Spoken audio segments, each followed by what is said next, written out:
Welcome to Good Effort channel. Good morning students. இன்னைக்கு நம்ம chapter number 2 federalism பார்க்கலாம். In the previous chapter we noted that vertical division of power among different levels of government is one of the major forms of power sharing in modern democracies.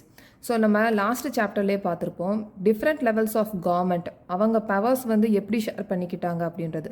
Different levels of government அப்படின்னா central government, அதுக்கப்புறமா state கவர்மெண்ட்டுக்கு கீழே local government. So அவங்க பவர்ஸை share பண்ணிக்கிட்டதை vertical division of power அப்படின்னு சொல்லலாம். Okay, so modern டெமோக்ரஸியில் வேர்டிக்கல் டிவிஷன் ஆஃப் பவர் இந்த மெத்தட் மூலமாக தான் டிஃப்ரெண்ட் லெவல்ஸ் ஆஃப் கவர்மெண்ட் பவர்ஸை ஷேர் பண்ணிக்குது. In this chapter, we focus on this form of power sharing.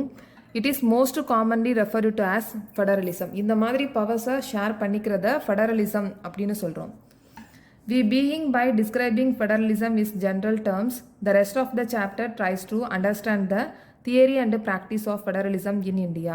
So இந்த சாப்டர் மூலமாக ஃபெடரலிசம்னா என்ன அப்படின்றத பார்க்கலாம். அதுக்கப்புறமா அது எப்படி இந்தியாவில் ப்ராக்டிஸ் ஆகுது அப்படின்றத பார்க்க போகிறோம். A discussion of the federal constitutional provision is followed by an analysis of policies and politics that has strengthened the federalism in practice. Federalism practice பண்ணணும்னா அதோட கான்ஸ்டியூஷனல் சட்டத்தை வந்து ஃபாலோ பண்ணணும். அது எப்படி இருக்குது அப்படின்னா analysis of policies and politics அப்படின்னு சொல்லியிருக்காங்க. Towards the end of the chapter, we turn to the local government, a new and third tier of Indian federalism. So end of the சாப்டரில் நம்ம என்ன பார்க்க போகிறோம் அப்படின்னா இந்தியன் ஃபெடரலிசமில் தேர்டு டியர்னு ஒன்று இருக்குது, லோக்கல் கவர்மெண்ட்னு.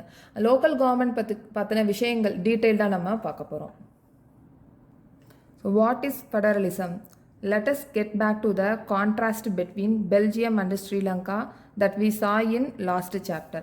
ஸோ நம்ம லாஸ்ட் சாப்டரில் பார்த்தோம் பெல்ஜியமில் எப்படி பவர்ஸ் ஷேர் பண்ணிக்கிட்டாங்க, ஸ்ரீலங்காவில் எப்படி பவர்ஸ் ஷேர் பண்ணுறதை ரெஃப்யூஸ் பண்ணிக்கிட்டாங்க அப்படின்றத நம்ம பார்த்தோம். You would recall that one of the key changes made in the constitution of Belgium was to reduce the power of the central government and give these powers to the regional government. அதில் ஒரே ஒரு key changes, முக்கியமான changes என்ன அப்படின்னா Belgium அதோட சட்டத்தில் central government தன்னுடைய பவர்ஸை reduce பண்ணிவிட்டு ரீஜனல் கவர்மெண்ட்டுக்கு கொடுக்குறாங்க, பவர்ஸை கொடுக்குறாங்க.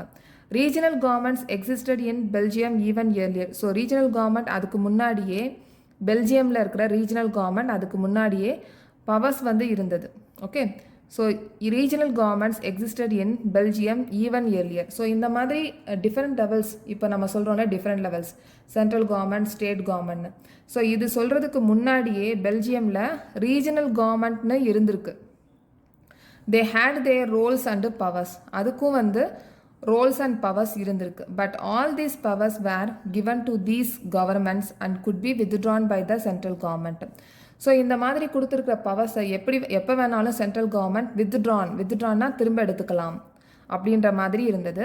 The changes that took place in 1993 was that the regional government were given constitutional powers that were no longer dependent on the central government. So 1993 வந்து ஒரு சேஞ்சஸை கொண்டு வந்திருக்காங்க. அதாவது ரீஜனல் கவர்மெண்ட் அதோட கான்ஸ்டியூஷனல் பவர்ஸை சென்ட்ரல் கவர்மெண்ட்டுக்கு திரும்பி கொடுக்காதது மாதிரி அமெண்ட்மெண்ட் வந்து ஒன்று வந்திருக்கு. அதாவது எப்படின்னா இந்த ரீஜனல் கவர்மெண்ட் தன்னிச்சையாக டிபெண்ட்டாக இல்லாமல் தன்னிச்சையாக இண்டிபெண்ட்டாக செயல்படலாம் அப்படின்னு ஒரு சேஞ்சஸை கொண்டு வந்திருக்காங்க. Thus Belgium shifted from a unitary to the federal form of government.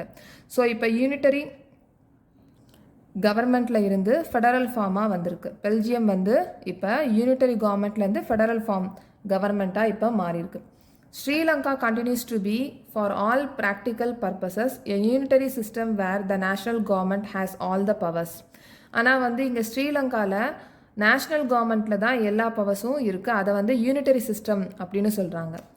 Tamil leaders want Sri Lanka to become a federal system. Tamil leaders அங்கே இருக்கிற தமிழ் லீடர்ஸ் எல்லாம் எப்படி இருக்கணும் அப்படின்றாங்க, ஸ்ரீலங்காவை ஒரு ஃபெடரல் சிஸ்டமாக கொண்டு வாங்க அப்படின்னு சொல்கிறாங்க.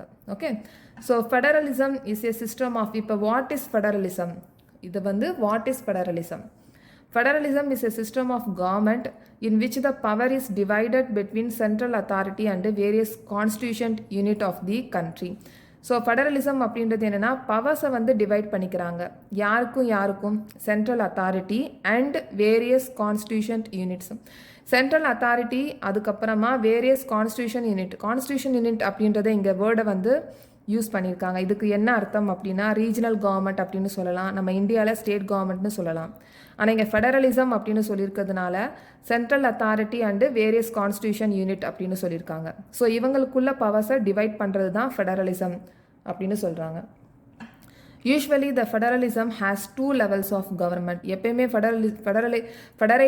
ஃபெடரேஷன் அப்படின்றது 2 levels தான் இருக்கும். கவர்மெண்ட்டில் 2 levels தான் இருக்கும். One is the government for the entire country, that is usually responsible for a few subject of common national interest. So 2 government இருக்கும். ஒன்று வந்து சென்ட்ரல் கவர்மெண்ட், அதாவது one is the government for the entire country. எப்படி இருக்கும் அப்படின்னா ஒன்று central government, இன்னொன்று வந்து ரீஜனல் கவர்மெண்ட்டு. இப்போ இந்த ரீஜனல் கவர்மெண்ட்டை நம்ம ஸ்டேட்டுன்னு கூட நம்ம சொல்லலாம், ஸ்டேட் கவர்மெண்ட் அப்படின்னு கூட சொல்லலாம். ஸோ ஃபஸ்ட்டு இந்த சென்ட்ரல் கவர்மெண்ட் என்ன பண்ணும் அப்படின்னா அதோடைய பவர்ஸ் வந்து எப்படி இருக்கும்னா காமன் நேஷ்னல் இன்ட்ரெஸ்ட் அதுக்கு வந்து ரெஸ்பான்சிபிளாக இருக்கிற மாதிரி இருக்கும். இந்த காமன் நேஷ்னல் இன்ட்ரெஸ்ட் அப்படின்னா அந்த பவர்ஸை யூஸ் பண்ணி இந்தியாவில் இருக்கிற எல்லா விஷயங்களையும் யூனிஃபார்மாக கொண்டு வருவாங்க. ஃபார் எக்ஸாம்பிள் டிஃபென்ஸ், அதுக்கப்புறமா கரன்சி, ஃபாரின் அஃபேர்ஸ், பேங்கிங், அந்த மாதிரி ஒரு விஷயத்தை தான் வந்து அவங்க பவர்ஸை யூஸ் பண்ணுவாங்க. என்டையர் கண்ட்ரிக்கும் ஒரே மாதிரி கொண்டு வருவாங்க. அது வந்து சென்ட்ரல் கவர்மெண்ட்னு சொல்லலாம், இல்லைனா ஜென்ரல் கவர்மெண்ட்னு சொல்லலாம். ஃபெடரேஷன் வைஸில் நம்ம பார்க்குறோம். இந்தியான்னு சொல்லாமல் இங்கே ஃபெடரேஷன் அப்படின்னு சொல்கிறதுனால இந்த சென்ட்ரல் கவர்மெண்ட் இல்லைனா ஜென்ரல் கவர்மெண்ட் இவங்க வந்து என்டையர் கண்ட்ரிக்கும் ரெஸ்பான்சிபிளாக இருப்பாங்க. அவங்களுடைய காமன் நேஷ்னல் இன்ட்ரெஸ்ட் இருக்குது. Okay, so other government at the level of provinces or states that look after much of the day to day administering of their state. So இன்னொரு government சொன்னது state government. அவங்க என்ன பண்ணுவாங்க அப்படின்னா டே to day administering, அந்த ஸ்டேட்டுக்குள்ளே என்னென்ன விஷயங்கள் அவங்களுக்கு ரெஸ்பான்சிபிளோ அதை வந்து அவங்க பண்ணுவாங்க state government. For example agriculture, irrigation, water, police, இதுக்குரிய ரிலேட்டடான விஷயத்தில் அவங்களுடைய பவர்ஸை வந்து செயல்படுத்துவாங்க, அதை கவனிச்சுக்குவாங்க. Okay, so both these levels of governments enjoy their power independent of the others. So இவங்களுடைய பவர்ஸை வந்து தனித்தனியாக அவங்க என்ஜாய் பண்ணிக்கலாம். அதாவது ஒருத்தர் இன்னொருத்தரோட கண்ட்ரோலில் இல்லாமல் அவங்களோட பவர்ஸை அவங்கவுங்க வந்து செயல்படுத்தலாம். In this sense, federations are contrasted with unitary government. So ஃபெடரேஷன்ஸும் யூனிட்டரி கவர்மெண்ட்டும் டிஃப்ரெண்ட்டாக இருக்கும், அதாவது முரண்பாடாக இருக்கும், ரெண்டுமே வேறு வேறுது. ஸோ இப்போ இந்த பேராகிராஃப் பார்த்தீங்க அப்படின்னா ரெண்டுக்குரிய டிஃப்ரென்ஸ் தான் இருக்கும். Under the unitary system, either there is one level of government or the subunits are subordinate to the central government. இப்போ யூனிட்டரி சிஸ்டமில் பார்த்தீங்கன்னா ஒரு லெவல் ஆஃப் கவர்மெண்ட் தான் இருக்கும், அப்படி இல்லைனா சப்யூனிட்ஸ் இருக்கும். இந்த சப்யூனிட்ஸை நம்ம சபார்டினேட் அப்படின்னு சொல்லலாம்.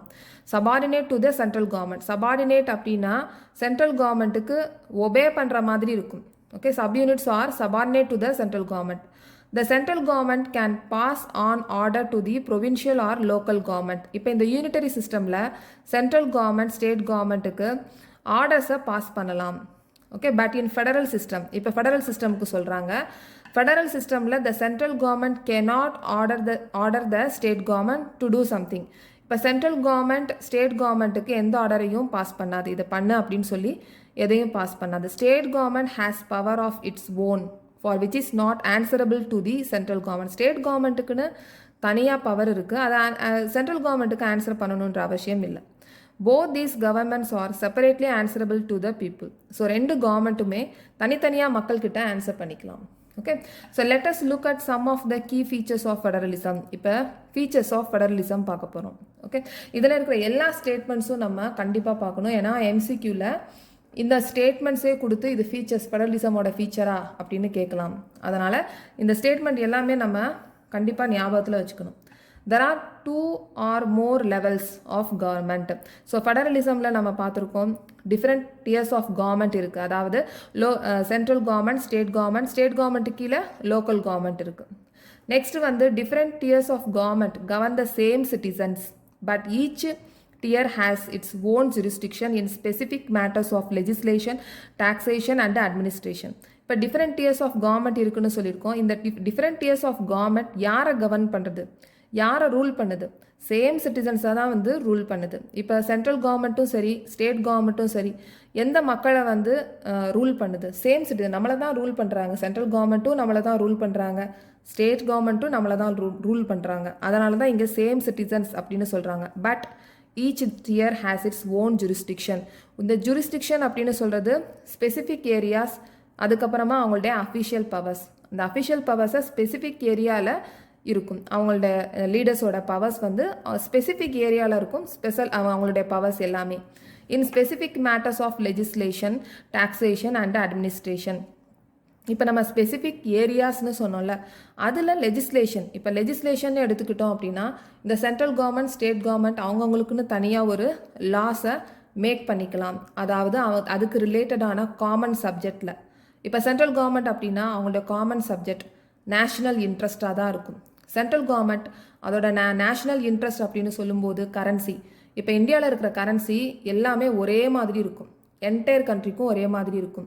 அதே மாதிரி டிஃபென்ஸ், ஃபாரின் அஃபேர்ஸ், பேங்கிங், இது எல்லாமே வந்து யூனிஃபார்மாக ஒரே மாதிரி இருக்கும். சென்ட்ரல் கவர்மெண்ட் அந்த மாதிரி யூனிஃபார்ம் பாலிசியை கொண்டு வருவாங்க எல்லா என்டையர் கண்ட்ரிக்கும். அப்போ அதுக்குரிய லாஸை அவங்க கிரியேட் பண்ணிக்கலாம், மேக் பண்ணிக்கலாம். அதே மாதிரி ஸ்டேட் கவர்மெண்ட் அவங்களுக்குரிய common interest related to the subjects like agriculture, water, irrigation, police, trade and commerce. இந்த காமன் இன்ட்ரெஸ்ட் அவங்களுக்குரிய சப்ஜெக்ட்ஸ் இதுதான்.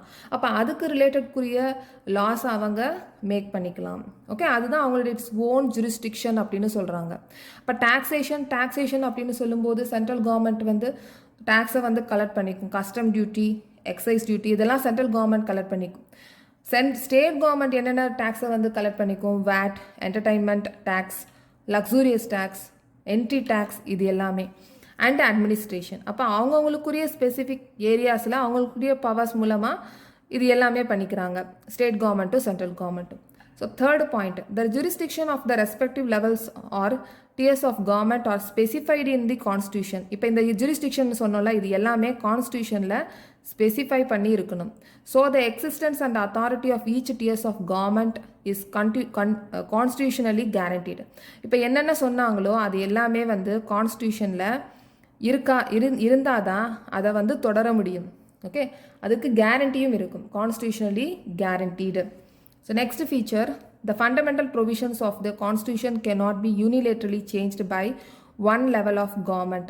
இப்போ ஏதாவது ப்ரொவிஷன்ஸ் கான்ஸ்டியூஷனில் இருக்கிற ப்ரொவிஷன்ஸை சேஞ்ச் பண்ணணும் அப்படின்னா cannot be unilaterally, ஒருத்தர் மட்டும் இருந்து, யூனினா ஒன், ஒருத்தர் மட்டும் வந்து சேஞ்ச் பண்ண முடியாது. ஒரே ஒரு லெவல் ஆஃப் கவர்மெண்ட் அவங்க மட்டும் ஏதாவது ஒரு ப்ரொவிஷன்ஸை, கான்ஸ்டியூஷனில் இருக்கிற ப்ரொவிஷன்ஸை சேஞ்ச் பண்ண முடியாது. Such changes require the consent of both the levels of government. ஏதாவது சேஞ்ச் பண்ணணும் அப்படின்னா போத் லெவல்ஸ் ஆஃப் கவர்மெண்ட் கிட்ட இருந்தும் கன்சென்ட் வேணும், சம்மதம் வேணும். Courts have the powers to interpret the constitution and powers of different levels of government. இப்போ கோர்ட்டுக்கு வந்து இருக்கிற ஜட்ஜஸ்க்கு கண்டிப்பாக பவர்ஸ் இருக்குது. என்ன பவர் இருக்குது அப்படின்னா கான்ஸ்டியூஷனில் இருக்கிற லாஸ் அதை வந்து இன்டர்பிரட் பண்ணுறதுக்குரிய பவர் இருக்குது. டிஃப்ரெண்ட் லெவல்ஸ் ஆஃப் கவர்மெண்ட்டுக்கு இன்டர்பிரட் பண்ணக்கூடிய பவர்ஸ் வந்து கோர்ட்டுக்கு இருக்குது. இன்டர்பிரட் அப்படின்னா என்ன? எக்ஸ்பிளைன் பண்ணுறதுக்கு. ஏன்னா இப்போ 5 years சென்ட்ரல் கவர்மெண்ட்லேயும் சரி லீடர்ஸ் வந்து மாறலாம், ஸ்டேட் கவர்மெண்ட்டில் லீடர்ஸ் மாறலாம். அப்படின்னா அந்த ரூல் கான்ஸ்டியூஷனில் என்ன லா இருக்குது அப்படின்ற ஜட்ஜ் வந்து எக்ஸ்பிளைன் பண்ணலாம், இன்டர்பிரட் பண்ணுறதுக்குரிய பவர் இருக்குது. The highest court act as an umpire if dispute arises between different levels of government in the exercise of their respective powers. இப்போ இந்த அம்பையர் இந்த ஹையஸ்ட் கோர்ட்னா இது சுப்ரீம் கோர்ட்டில் இருக்கிற ஜட்ஜஸ் வந்து ஒரு அம்பையராக இருக்காங்க. யாருக்கும் டிஃப்ரெண்ட் லெவல்ஸ் ஆஃப் கவர்மெண்ட்டுக்கு ஒரு அம்பையராக இருக்காங்க. ஏன்னா அவங்க நடுவில் டிஸ்பியூட்ஸ்னால் சண்டை, ஏதாச்சும் சண்டை ஆச்சு அப்படின்னா அவங்களுக்கு ஒரு அம்பையராக இருந்து அதை சால்வ் பண்ணுவாங்க. ஸோ எதுக்குரிய டிஸ்பியூட்டாக இருக்கும்? Exercise of their respective powers சம்மந்தப்பட்ட ஏதாவது ஒரு பிரச்சனை வந்துச்சு அப்படின்னா இவங்க ஹையஸ்ட் கோர்ட் சுப்ரீம் கோர்ட் வந்து ஒரு அம்பையராக இருந்து செயல்படும்.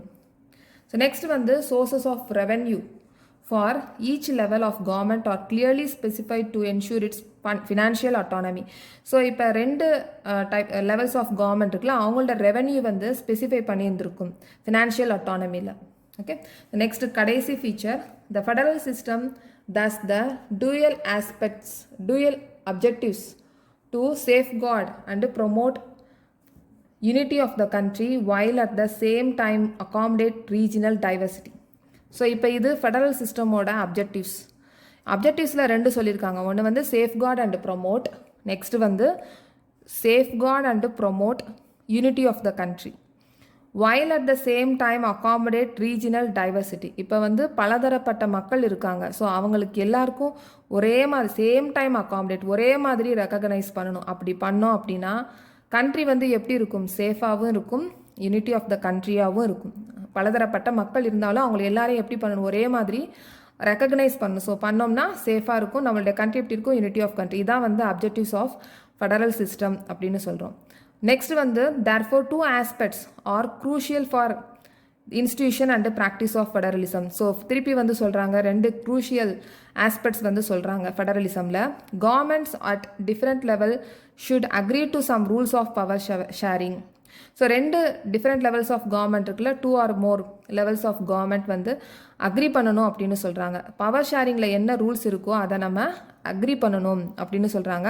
தே should also trust that each would abide by its part of the agreement. So இந்த லெவல்ஸ் ஆஃப் கவர்மெண்ட் ஒருத்தருக்கு ஒருத்தர் வந்து நம்பிக்கை இருக்கணும். அதுக்கப்புறமா என்ன சொல்லியிருக்காங்களோ அக்ரிமெண்ட்டை அதை வந்து ஃபாலோ பண்ணணும். அபைட் அப்படின்னா ஃபாலோ பண்ணணும். And ideal federal system has both aspects, mutual trust and agreement to live together. ரெண்டு ஆஸ்பெக்ட்ஸ் வந்து சொல்கிறாங்க ஃபெடரல் சிஸ்டமில். மியூச்சுவல் ட்ரஸ்ட் ஒருத்தருக்கு ஒருத்தர் நம்பிக்கை, அதுக்கப்புறமா எல்லாருமே சேர்ந்து ஒன்றா வாழணும். இதுதான் இது ரெண்டுமே ஃபெடரல் சிஸ்டம் ஹேஸ் போத் ஆஸ்பெக்ட்ஸ்னு சொல்லியிருக்காங்க, ரெண்டு ஆஸ்பெக்ட்ஸ். ஸோ நெக்ஸ்ட் வந்து the exact balance of power between the central and the state government varies from one federation to another. So எல்லா கண்ட்ரீஸ்லையும் ஃபெடரேஷன் வந்து ஒரே மாதிரி இருக்காது, கண்ட்ரி டு கண்ட்ரி வேறு மாதிரி இருக்கும். பேலன்ஸ் ஆஃப் பவர் வந்து ஷேர் பண்ணிக்கிறது ஒவ்வொரு கண்ட்ரிக்கும் வேறு வேறு மாதிரி இருக்கும். This balance depends mainly on the historical context in which the federation was formed. அந்த ஃபெடரேஷன் எப்படி ஃபார்ம் ஆயிருக்கு அப்படின்றத பொறுத்து தான் அதோட பவர்ஸ் வந்து எப்படி ஷேர் பண்ணிக்கிறாங்கன்றது இருக்கும். ஓகே, அது வந்து என்ன சொல்கிறாங்கன்னா ஹிஸ்டாரிக்கல் கான்டெக்ஸ்ட் எப்படி வந்து கண்ட்ரி ஃபார்ம் ஆச்சு அதை பொறுத்து தான் ஃபெடரேஷனும் இருக்கும். இப்போ there are two kinds of routes through which federation have been formed. The first route involves, இப்போ ரெண்டு ரூட் சொல்லியிருக்காங்க, அதில் ஃபர்ஸ்ட் ரூட் நம்ம பார்க்க போகிறோம். The first route involves independent states coming together on their own to form a bigger unit. இப்போ வேறு வேறு ஸ்டேட் இருக்கும், இவங்கெல்லாம் சேர்ந்து ஒரே கண்ட்ரியாக உருவாக்கியிருப்பாங்க, ஒரே கண்ட்ரியாக பிகர் யூனிட்டாக உருவாக்கியிருப்பாங்க. So that by pooling sovereignty and retaining identity they can increase their security. Pooling sovereignty அப்படின்னா ஸ்ட்ரென்த்தாக இருக்கும். அதை இந்த மாதிரி வேறு டிஃப்ரெண்ட் ஸ்டேட்ஸ் இண்டிபெண்டன்ட் ஸ்டேட்ஸை ஒன்றா ஆக்கணும் அப்படின்னா பூலிங் sovereignty ஸ்ட்ரென்த்தாக இருக்கும். ரீடைனிங் ஐடென்டிட்டி அவங்களுடைய அடையாளத்தை தக்க வச்சுக்கலாம், ரெக்கக்னைஸ் பண்ண முடியும். தே கேன் இன்க்ரீஸ் தேர் செக்யூரிட்டியாகவும் இருக்கும். ஸோ அதனால் அவங்களோட இண்டிபெண்டன்ட் ஸ்டேட்ஸ் எல்லாமே சேர்ந்து மொத்தமாக ஒரு யூனிட்டாக கொண்டு வந்திருக்காங்க. This type of coming together federations include the USA, Switzerland and Australia. So இந்த மாதிரி ஃபார்ம் ஆயிருப்பாங்கல்ல கண்ட்ரி ஃபெடரேஷன்ஸ், அதை வந்து கம்மிங் டுகெதர் ஃபெடரேஷன்ஸ் அப்படின்னு சொல்கிறாங்க. ஸோ இதுக்கு example USA, Switzerland and Australia. So இந்த 3 கண்ட்ரியும் நம்ம கண்டிப்பாக ஞாபகத்தில் வச்சுக்கணும். யூஎஸ்ஏ யூ வந்து United States of America, S வந்து ஸ்விட்சர்லாண்ட், ஏ வந்து ஆஸ்திரேலியா. ஸோ யூஎஸ்ஏவை ஞாபகத்தில் வச்சுக்கலாம். So in this first category of federations all the constituent states usually have equal powers and are strong vis-a-vis the federal government. இப்போ இதில் பார்த்தீங்கன்னா central கவர்மெண்ட்டும் state கவர்மெண்ட்டும் ஹாவ் ஈக்குவல் பவர்ஸ், ரெண்டு பேருக்குமே வந்து ஈக்குவல் பவர்ஸ் இருக்கும் அப்படின்னு சொல்கிறாங்க. In first category the federations all the constituent states எல்லா ஸ்டேட்ஸுக்கும், கான்ஸ்டியூஷன் ஸ்டேட்ஸ்னால் என்னென்னா ஸ்டேட் கவர்மெண்ட் ஸ்டேட்ஸ் அந்த கண்ட்ரியில் இருக்கிற எல்லா ஸ்டேட்ஸுக்கும் ஈக்குவல் பவர்ஸ் இருக்கும் அப்படின்னு சொல்கிறாங்க. The second route is where a large country divides its power between the constitution states and the national government. So இப்போ இதில் பார்த்தீங்க அப்படின்னா லார்ஜ் கண்ட்ரினா இந்தியா மாதிரி ஒரு நாடு, அப்படி இல்லைன்னா நிறைய எக்ஸாம்பிள்ஸ் கொடுத்துருக்காங்க, இந்தியா, ஸ்பெயின் அண்டு பெல்ஜியம். இப்போ இந்த மாதிரி நாடு லார்ஜ் கண்ட்ரி இந்தியா எடுத்துக்கலாம். இப்போ இந்த இந்தியாவில் பவர்ஸ் வந்து எப்படி டிவைட் பண்ணிக்கிறாங்க, கான்ஸ்டியூஷன் ஸ்டேட்ஸுக்கும் நேஷ்னல் கவர்மெண்ட்டுக்கும் பவர்ஸை டிவைட் பண்ணிக்கிறாங்க. India Spain and Belgium. ISB நம்ம SBIயை ஞாபகத்தில் வச்சுக்கலாம். நம்ம பேங்க் இருக்குல்ல SBI, அதை ஞாபகத்தில் வச்சுக்கலாம். எஸ் வந்து ஸ்பெயின், பி பெல்ஜியம், ஐ இந்தியா, SBI. ஸோ இதுக்கு எக்ஸாம்பிள்ஸ்க்குரிய கண்ட்ரிஸ். இங்கே வந்து பவர்ஸை டிவைட் பண்ணிக்கிறாங்க சென்ட்ரல் கவர்மெண்ட்டுக்கும் அங்கே இருக்கிற ஸ்டேட் கவர்மெண்ட்டுக்கும். So India, Spain and Belgium are examples of this kind of holding together federation. So இதுக்கு பேர் வந்து holding together ஃபெடரேஷன்ஸ் அப்படின்னு சொல்கிறோம். ஸோ சின்ன சின்ன கண்ட்ரி வந்து இண்டிபெண்ட் ஸ்டேட்ஸ் வந்து ஒரு பெரிய யூனிட்டாக ஆக்கி ஒரு கண்ட்ரியாக ஃபார்ம் ஆச்சு அப்படின்னா அது கம்மிங் டுகெதர் ஃபெடரேஷன். ஸோ இங்கே வந்து ஒரு பெரிய கண்ட்ரி இல்லைனா ஒரு கண்ட்ரி வந்து பவர்ஸை வந்து டிவைட் பண்ணிக்கிறாங்க, சென்ட்ரல் கவர்மெண்ட்டுக்கும் ஸ்டேட் கவர்மெண்ட்டுக்கும் டிவைட் பண்ணிட்டாங்க அப்படின்னா அது ஹோல்டிங் டுகெதர் ஃபெடரேஷன்ஸ் அப்படின்னு சொல்கிறாங்க. In the second category, the central government tends to be more powerful vis-a-vis states. இப்போ இதில் பார்த்தீங்க அப்படின்னா செகண்ட் கேட்டகரியில் சென்ட்ரல் கவர்மெண்ட் ஸ்டேட் கவர்மெண்ட்டை விட கொஞ்சம் பவர்ஃபுல்லாக தான் இருக்கும். Very often different constitution units of the federations have unequal powers. So இந்த மாதிரி ஃபெடரேஷன்ஸில் கான்ஸ்டியூஷன் யூனிட்ஸ்னால் என்ன, ஸ்டேட்ஸ் அன்ஈக்குவல் பவர்ஸ் இருக்கும் அப்படின்னு சொல்கிறாங்க. Some units are granted special powers. ஒரு சில ஸ்டேட்ஸுக்கு மட்டும் ஸ்பெஷல் பவர்ஸ் இருக்குன்னு சொல்லியிருக்காங்க. என்ன பவர் அப்படின்றத நம்ம நெக்ஸ்ட் வீடியோவில் பார்க்கலாம். நெக்ஸ்ட் டாப்பிக்கில் கண்டிப்பாக வரும். ஒரு சில ஸ்டேட்ஸுக்கு மட்டும் ஸ்பெஷல் பவர்ஸ் இருக்குது. அதனால தான் எல்லா கான்ஸ்டியூஷன் யூனிட்ஸுக்கும் வந்து அன்ஈக்குவல் பவர் இருக்குது அப்படின்னு சொல்கிறாங்க. அதாவது ஒரே மாதிரி பவர் இருக்காது, ஒரு சில ஸ்டேட்ஸுக்கு கொஞ்சம் ஸ்பெஷல் பவர்ஸ் கொடுத்துருப்பாங்க. இந்த டாப்பிக்கில் என்னென்ன கொஸ்டின்ஸ் கேட்கலாம் அப்படின்றத நம்ம பார்க்கலாம். ஸோ இதில் ஃபெடரேஷன்ஸ்க்கும் யூனிட்டரி கவர்மெண்ட்டுக்கும் டிஃப்ரென்ஸ் தான் நம்ம பார்த்தோம். ஸோ ஃபெடரேஷன்ஸ், யூனிட்டரி கவர்மெண்ட்டில் வந்து ஒரே ஒரு லெவல் ஆஃப் கவர்மெண்ட் தான் இருக்குது. அப்படி இல்லைனா சபார்டினேட்ஸ் இருப்பாங்க, ஆனால் சென்ட்ரல் கவர்மெண்ட்டுக்கு ஒபே பண்ணுவாங்க. ஸோ இந்த யூனிட்டரி சிஸ்டம் வந்து சென்ட்ரல் கவர்மெண்ட் ஸ்டேட் கவர்மெண்ட்டுக்கும் ஆர்டர் பாஸ் பண்ணுவாங்க, ஆனால் ஃபெடரலில் அந்த மாதிரி இருக்காது. ஸோ இங்கே ஸ்டேட் கவர்மெண்ட்டும் சரி சென்ட்ரல் கவர்மெண்ட்டுக்கும் சரி அவங்களுக்குன்னு தனியாக பவர்ஸ் இருக்குது, அவங்க மக்களுக்கு மட்டும் ஆன்சர் பண்ணால் போதும். ஸோ இதில் ஃபீச்சர்ஸ் இருக்குது. ஸோ ஃபஸ்ட்டு வந்து நமக்கு தெரியும் ஃபெடரல் சிஸ்டம் அப்படின்னா 2 or more levels of government இருக்கும். ஜூரிஸ்டிக்ஷன்னா என்ன, அந்த ஜூரிஸ்டிக்ஷன் வந்து எல்லாமே கான்ஸ்டியூஷனில் ஸ்பெசிஃபை பண்ணியிருக்கணும், கேரண்டி பண்ணியிருக்கணும். அதுக்கப்புறமா ஒருத்தர் மட்டும் வந்து டிசிஷன் எடுக்க முடியாது, மற்ற லெவல்ஸ் ஆஃப் கவர்மெண்ட்டோட கன்சர்ன் வேணும். அதுக்கப்புறமா கோர்ட்டில் இருக்கிற ஜட்ஜஸோட பவர்ஸ் வந்து சொல்லியிருப்பாங்க. ஸோ இந்த ஸ்டேட்மெண்ட் எல்லாமே நம்ம கண்டிப்பாக வந்து ஞாபகத்தில் வச்சுக்கணும். அப்புறமா ரெவென்யூ பற்றி சொல்லியிருக்காங்க, அப்ஜெக்டிவ்ஸ், க்ரூஷியல்ஸ், இம்பார்ட்டன்ஸ் பற்றி சொல்லியிருப்பாங்க. இந்த ஃபீச்சர்ஸ் எல்லாமே நம்ம ஆப்ஷன்ஸில் கொடுத்து இது ஃபெடரலிசமோட ஃபீச்சர்ஸா அப்படின்றத கேட்கலாம். அதனால் இதெல்லாம் நம்ம ஞாபகத்தில் வச்சுக்கணும். ஸோ ஃபெடரலிசமில் டைப்ஸ் ஆஃப் ஃபெடரலிசம் இருக்குது. ஒன்று வந்து கம்மிங் டுகெதர் ஃபெடரலிசம், இன்னொன்று holding together federalism.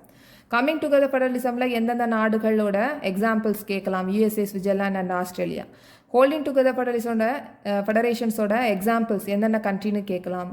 Coming together ஃபெடரேஷன்னா என்ன, நிறைய யூனிட்ஸ் இண்டிபெண்டன்ட் ஸ்டேட்ஸ் வந்து ஒன்றா சேர்ந்து ஒரு கண்ட்ரியாக உருவாக்குறது கம்மிங் டுகெதர் ஃபெடரேஷன். அப்படின்னா கம்மிங் டுகெதர் ஃபெடரேஷனோட மீனிங் கூட கேட்கலாம் ஆப்ஷனில். ஓகே, அதே மாதிரி ஹோல்டிங் டுகெதர், இங்கே பவர்ஸ் எப்படி டிவைட் பண்ணுறாங்க. ஹோல்டிங் டுகெதர் ஃபெடரேஷன்ஸில் கான்ஸ்டியூஷன் யூனிட்ஸுக்கு எல்லாருக்கும் ஒரே மாதிரி பவர் ஈக்குவல் பவர் இருக்கா இல்லை அன்ஈக்குவல் பவர் இருக்கா, இந்த மாதிரி கேட்குறதுக்கும் சான்சஸ் இருக்குது. ஓகே, ஸோ நம்ம நெக்ஸ்ட் டாப்பிக்கில் பார்க்கலாம். So next topic, what makes India a federal country. இந்த டாபிக் தான் நம்ம பார்க்க போகிறோம். We have earlier seen how small countries like Belgium and Sri Lanka face so many problems of managing diversity. So இப்போ தான் நம்ம பார்த்தோம் பெல்ஜியம் அண்ட் ஸ்ரீலங்கா பவர் ஷேரிங்கில் எப்படி பண்ணாங்க, என்ன ப்ராப்ளம் ஃபேஸ் பண்ணாங்க அப்படின்றத. What about a vast country like India with so many languages, religions and region. So India மாதிரி ஒரு வாஸ்ட் கண்ட்ரியில் அதுவும் பலதரப்பட்ட லாங்குவேஜ் இருக்குது, பலதரப்பட்ட சமயம், ரிலிஜியன்ஸ் இருக்குது அண்ட் ரீஜியன்ஸ் இருக்குது, அவங்க எப்படி மேனேஜ் பண்ணியிருப்பாங்க. What are the power sharing arrangement in our country, நம்ம நாட்டில் பவர் ஷேரிங் எப்படி அரேஞ்ச்மெண்ட் ஆச்சு அப்படின்றத பார்க்க போகிறோம். Let us begin with the constitution. India had emerged as an independent nation after a painful and a bloody partition. So இப்போ bloody partition நடந்தது நமக்கு எல்லாருக்குமே தெரியும். அதுக்கப்புறமா இண்டிபெண்டன்ஸ் கிடச்சதுக்கப்புறமா கான்ஸ்டியூஷன் ஸ்டார்ட் பண்ணாங்க. கான்ஸ்டியூஷன் சட்டம், லாஸ் வந்து நமக்கு ஸ்டார்ட் பண்ணாங்க. Soon after independence, several princely states became a part of the country. Several princely அப்படின்னா சின்ன சின்ன சமஸ்தானம், அது எல்லாமே வந்து நம்ம இந்தியாவில் ஒரு பார்ட் ஆஃப் கண்ட்ரியாக ஆச்சு. சமஸ்தானம் அப்படின்னா என்னென்னா ஒரு சின்ன பர்டிகுலர் ஏரியா இருக்கும், அதுக்கு ஒரு ராஜா இருப்பாங்க. இந்த மாதிரி நிறைய இருந்தது. அது எல்லாமே வந்து பார்ட் ஆஃப் த கண்ட்ரியாக ஆயிடுச்சு. இந்தியாவில் பார்ட் ஆஃப் த கண்ட்ரியாக ஆயிடுச்சு. The Constitution declared India as a union of states, although it did not use the word federation. The Indian Union is based on the principles of federalism. So இப்போ இந்த கான்ஸ்டியூஷனில் இந்தியாவை union of states அப்படின்னு தான் சொல்லியிருக்காங்களே தவிர federation அப்படின்ற வேர்டை use பண்ணலை. ஆனால் இந்த இந்தியன் யூனியனில் ஃபெடரலிசம் பிரின்சிபல்ஸ் அதுதான் பேஸ்டாக இருக்குது இந்தியன் யூனியனில். Let us go back to the 7 features of federalism mentioned above. We can see that all these features apply to the provisions of Indian Constitution. இப்போ நம்ம லாஸ்ட் டாப்பிக்கில் பார்த்தோம் 7 features of federalism. இந்த ஃபெடரலிசமில் என்னென்ன ஃபீச்சர்ஸ் சொல்லியிருக்காங்களோ அது எல்லாமே Indian கான்ஸ்டியூஷனில் apply ஆகும். The Constitution originally provided for a 2-tier system of government.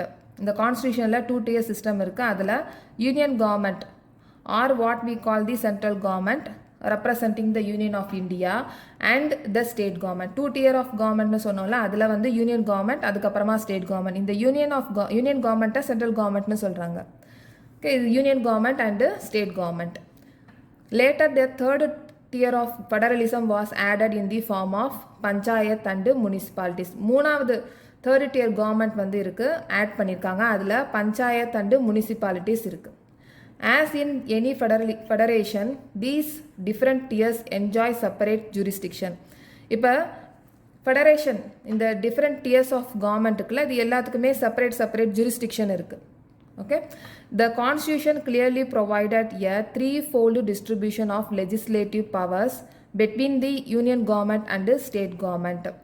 இப்போ இந்த கான்ஸ்டியூஷனில் வந்து நல்லா கிளியராகவே சொல்லியிருக்காங்க, threefold distribution of legislative powers. Threefold distribution of legislative power அது என்னென்ன அப்படின்றத நம்ம பார்க்கலாம். இது யாருக்கும் அப்படின்னா யூனியன் கவர்மெண்ட்டுக்கும் ஸ்டேட் கவர்மெண்ட்டுக்கும், சென்ட்ரல் கவர்மெண்ட்டுக்கும் ஸ்டேட் கவர்மெண்ட்டுக்கும் threefold distribution of legislative power இருக்குது. அது வந்து கான்ஸ்டியூஷனில் ஸ்பெசிஃபை பண்ணியிருக்காங்க. ஸோ இதில் 3 லிஸ்ட்டு வந்து இருக்குது. அது என்னென்னா யூனியன் லிஸ்ட், ஸ்டேட் லிஸ்ட், இன்னொன்று கங்கரண்ட் லிஸ்ட். யூனியன் லிஸ்ட்னா என்ன அப்படின்றத பார்க்கலாம். Union list includes subjects of national importance such as defence of the country, foreign affairs, banking, communication and currency. They are included in this list because we need a uniform policy on these matters throughout the country. The union government alone can make laws relating to the subjects mentioned in the union list. In the union listல union government காமிக்கக்கூடிய subjects national common interest அப்படின்னு சொல்லுவாங்க. அது வந்து எந்த சப்ஜெக்ட்டுக்கு ரிலேட்டடாக இருக்குது அப்படின்னா defence of the country, foreign affairs, banking, communication and currency. இந்த சப்ஜெக்ட்ஸில் வந்து சென்ட்ரல் கவர்மெண்ட் அவங்களுக்குரிய லாஸை அவங்களே க்ரியேட் பண்ணிக்குவாங்க. இப்போ இந்த டிஃபென்ஸ் ஆஃப் த கண்ட்ரி, அதுக்கப்புறமா கரன்சி, இது இப்போ சொல்லியிருக்காங்களே இந்த எல்லா சப்ஜெக்ட்ஸும் என்டையர் கண்ட்ரி அது எல்லாத்துக்குமே வந்து யூனிஃபார்ம் பாலிசியாக இருக்கும். இப்போ கரன்சி எடுத்துக்கிட்டோம் அப்படின்னா இந்தியாவில் டாப் ஆஃப் த இந்தியாவிலேருந்து பாட்டம் ஆஃப் இந்தியா வரைக்கும் ஒரே மாதிரி கரன்சியை யூஸ் பண்ணுவோம். இவங்க பண்ணக்கூடிய எல்லா சப்ஜெக்ட்ஸும் ரிலேட்டட் சப்ஜெக்ட்ஸ் எல்லாமே வந்து த்ரூ அவுட் த கண்ட்ரியாக நேஷ்னல் இந்த என்டையர் கண்ட்ரிக்கும் ஒரே மாதிரி யூனிஃபார்மாக இருக்கிற மாதிரி தான் பண்ணுவாங்க. இவங்களுடைய லாஸை வந்து இவங்களே கிரியேட் பண்ணிக்குவாங்க. The union government alone can make laws relating to the subject mentioned in union list. So union listல என்னென்ன சப்ஜெக்ட் சொல்லியிருக்காங்க? Defence of the country, foreign affairs, banking, communication and currency. So இதுக்குரிய லாஸை இவங்களே கிரியேட் பண்ணிக்குவாங்க. அப்படின்னா தான் இந்த யூனிஃபார்மாக இருக்கும், என்டையர் கண்ட்ரிக்கும் யூனிஃபார்மாக இருக்கும். நெக்ஸ்ட் வந்து state list. State list contains subjects of state and local importance of such as police, trade, commerce, agriculture and irrigation. இப்போ ஸ்டேட் லிஸ்ட்டில் என்னென்ன சப்ஜெக்ட்ஸ் வந்து இருக்குது அப்படின்னா police, trade, commerce, agriculture and irrigation. So இதோட லாஸை யார் மேக் பண்ணுவாங்கன்னா ஸ்டேட் கவர்மெண்ட் தான் இதோட லாஸை வந்து கிரியேட் பண்ணிக்குவாங்க, மேக் பண்ணிக்குவாங்க. அப்போ இதோட சப்ஜெக்ட்ஸ் எல்லாம் நம்ம ஞாபகத்தில் வச்சுக்கணும். யூனியன் லிஸ்ட்டில் என்னென்ன சப்ஜெக்ட் சொல்லியிருக்காங்க, யார் வந்து பண்ணுறாங்க, ஸ்டேட் லிஸ்ட்டில் என்னென்ன சப்ஜெக்ட் சொல்லியிருக்காங்க, யார் லாஸை வந்து மேக் பண்ணுறாங்க அப்படின்றத ஞாபகத்தில் வச்சுக்கணும். த ஸ்டேட் கவர்மெண்ட்ஸ் நெக்ஸ்ட் வந்து forest, trade union, marriage, adoption and succession. both the union as well as state governments can make laws on the subjects mentioned in the list. மூணாவது லிஸ்ட் வந்து கங்கரண்ட் list. இந்த லிஸ்ட்டில் கொடுத்துருக்க இந்த subjects வந்து central government state government ரெண்டு பேருமே வந்து லாஸை வந்து மேக் பண்ணிக்குவாங்க.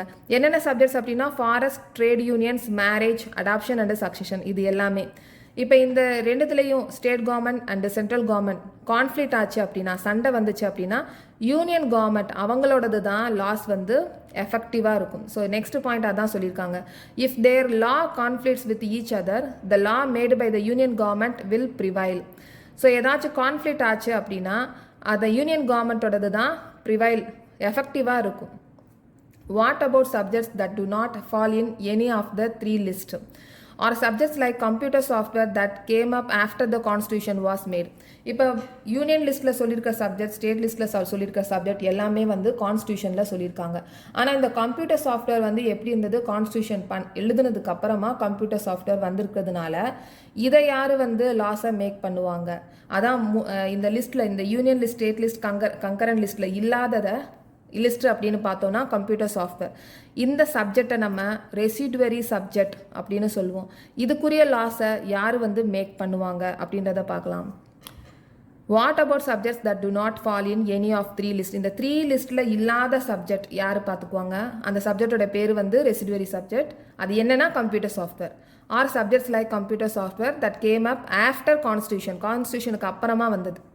According to our constitution, the union government has the power to legislate on these residuary subjects. Constitutionல சொல்லியிருக்கிறபடி இந்த ரெசிடுவரி சப்ஜெக்ட்ஸ் ரிலேட்டட்குரிய லாஸ் வந்து யூனியன் கவர்மெண்ட்டை தான் பார்த்துக்கும், சென்ட்ரல் கவர்மெண்ட் தான் பார்த்துக்கும்.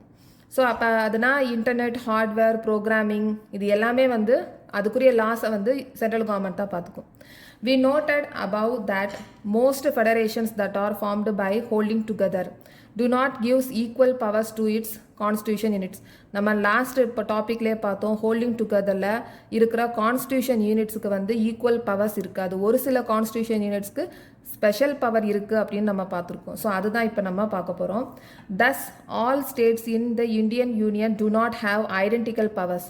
இப்போ இந்தியாவில் இருக்கிற எல்லா ஸ்டேட்ஸுக்கும் வந்து ஒரே மாதிரியான பவர்ஸ் வந்து இருக்காது. Some states enjoy a special status. ஒரு சில ஸ்டேட்ஸுக்கு மட்டும் சில பவர்ஸ் வந்து இருக்குது, சில பவர்ஸ் இருக்குது. States such as Assam, Nagaland, Arunachal Pradesh and Mizoram enjoy special powers under certain provisions of the constitution of India article 371. Article 37 படி கான்ஸ்டியூஷனில் என்ன சொல்லியிருக்காங்கன்னா, இங்கே கொடுத்துருக்கிற ஸ்டேட்ஸ் அஸ்ஸாம், நாகாலாந்து, அருணாச்சல் பிரதேஷ், மிசோரம் இவங்களுக்கு சில ஸ்பெஷல் பவர்ஸ் இருக்குது. Due to their peculiar and social and historical circumstances, அதன்படி சில ஸ்பெஷல் பவர்ஸ் இருக்குது. These special powers are especially enjoyed in relation to the protection of land rights of indigenous people, their culture and also preferential employment in government service. So இதோட என்ன special அப்படின்னா, என்ன special power இருக்குது அப்படின்னா, அவங்களுடைய லேண்டை protect பண்ணுறதுக்குரிய rights வந்து அவங்களுக்கு இருக்குது. இப்போ இண்டிஜினியஸ் பீப்புள் அப்படின்னா பழங்குடி மக்கள் அப்படின்னு சொல்லுவாங்க. அதாவது அங்கே நூற்றுக்கணக்கான வருஷம் அங்கே இருப்பாங்க. அப்போ அவங்களுடைய கல்ச்சர், அந்த ட்ரெடிஷன் வந்து ப்ரொடெக்ட் பண்ணுறதுக்காகவும், அவங்களுடைய லேண்டை வந்து அவங்க ப்ரொடெக்ட் பண்ணுறதுக்காகவும் இந்த ஸ்பெஷல் பவர்ஸ் வந்து கொடுத்துருக்காங்க. அது மட்டும் இல்லாமல் கவர்மெண்ட் சர்வீஸில் வந்து எம்ப்ளாய்மெண்ட்டில் ப்ரிஃபரன்ஷியல், அதாவது ப்ரியாரிட்டி வந்து ஃபஸ்ட்டாக கொடுப்பாங்க இந்த மாதிரி இண்டிஜினியஸ் பீப்புளுக்கு. அப்போ Indians who are not permanent residents of this state cannot buy land or house here. இப்போ நம்ம அந்த ஸ்டேட்டில் வந்து பெர்மனன்ட் ரெசிடெண்ட்டாக இல்லாதவங்க அங்கே லேண்டோ இல்லை ஹவுஸோ வந்து வாங்க முடியாது. ஃபார் எக்ஸாம்பிள் இப்போ நம்ம தமிழ்நாட்டில் இருக்கோம், அங்கே அஸ்ஸாம்லேயோ நாகாலாண்ட்லேயோ போய் லேண்டோ இல்லை ஹவுஸோ நம்ம வாங்க முடியாது. So similar special provisions exist for some other states of India as well. So இப்போ இந்த மாதிரி ஸ்பெஷல் ப்ரொவிஷன்ஸ் வந்து சம் அதர் ஸ்டேட்ஸுக்கும் இருக்குது. Okay, so these are some units of Indian union which enjoy very little power. These are areas which are too small to become an independent state, but which could not be merged with any of an existing states. So some units of Indian Union, some units அப்படின்னா சின்ன சின்ன பகுதிகள், India யூனியனில் இருக்கிற சின்ன சின்ன பகுதிகள், அவங்களுக்கு வந்து அந்த ஏரியா வந்து எப்படி இருக்குன்னா ரொம்ப சின்னதாக இருக்கும். அது வந்து இண்டிபெண்டன்ட் ஸ்டேட்னு நம்ம சொல்ல முடியாது, இண்டிபெண்டன்ட் ஸ்டேட்னு சொல்ல மாட்டாங்க. அது அந்த அளவுக்கு ரொம்ப சின்ன ஏரியா இருக்கும். ஸோ அந்த சின்ன ஏரியா வந்து பக்கத்தில் இருக்கிற ஸ்டேட்ஸோட மர்ஜ் ஆகாது. ஓகே, ஸோ அந்த மாதிரி இருக்கிற பகுதிகளை யூனியன் டெரிட்டரி அப்படின்னு சொல்லுவோம். இந்த யூனியன் டெரிட்டரி எப்படி இருக்கும் அப்படின்னா அதோட ஏரியா வந்து ரொம்ப சின்னதாக இருக்கும். அதனால் ரொம்ப சின்னதாக இருக்கிறதுனால அதை இண்டிபெண்டன்ட் ஸ்டேட்டாக வந்து வராது. அது மட்டும் இல்லாமல் பக்கத்தில் இருக்கிற ஸ்டேட்டோடையும் மெர்ஜ் ஆகாது. ஸோ இந்த மாதிரி ஏரியாவை யூனியன் டெரிட்டரி அப்படின்னு சொல்கிறோம். அதுக்குரிய எக்ஸாம்பிள்ஸ் கொடுத்துருக்காங்க. These areas like Chandigarh or Lakshadweep or the capital city of Delhi. இதெல்லாம் எக்ஸாம்பிள்ஸ்க்குரியது, யூனியன் டெரிட்டரிக்கோட examples. These territories do not have the powers of state. The central government has special powers in running these areas.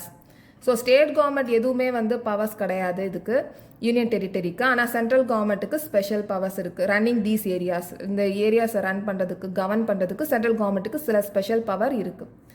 This sharing of power between the union government and the state governments is basic to the structure of the constitution.